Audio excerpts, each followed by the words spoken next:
All right, so today we're working on Project X. We're going to be upgrading all the wiring on the Jeep in preparation for adding the stereo system. So I'm going to be upgrading the stereo system on this Jeep. So we're going to be running an amp, a sub, all that stuff. So I kind of wanted to get a little bit more beefier cables than the stock stuff, and then also these type of ends allow you to attach multiple things to the terminals, which is what we're going to need. So pretty simple.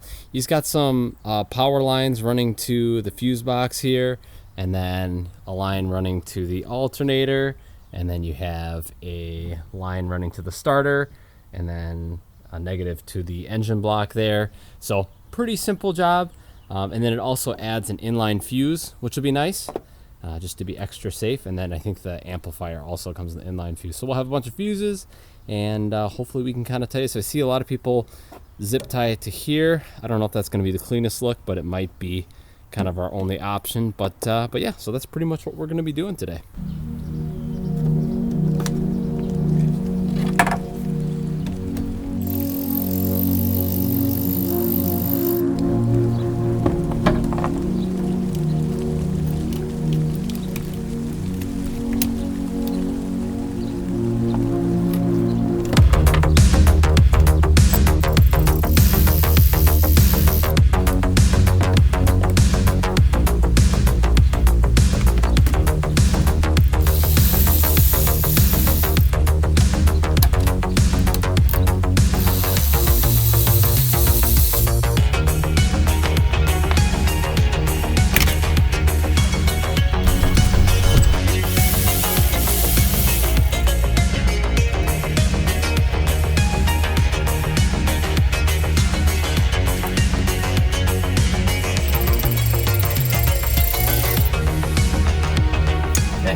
Grab this whole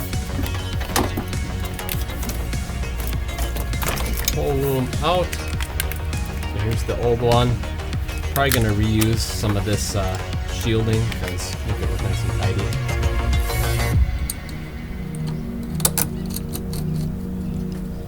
Boxes that this is talking about.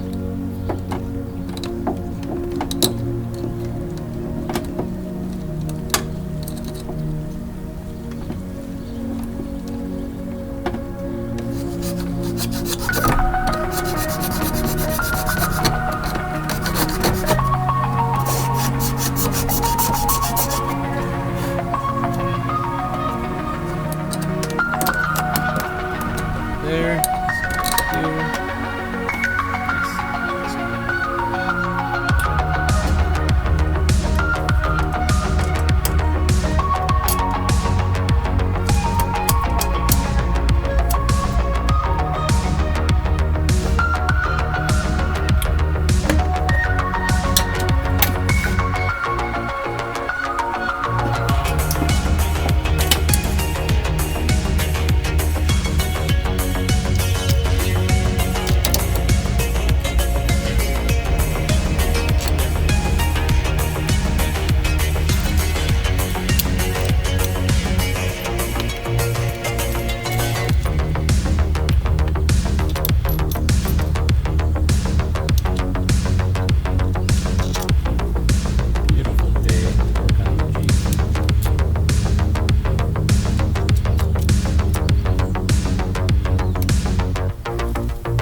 Alrighty, so just finished up the install.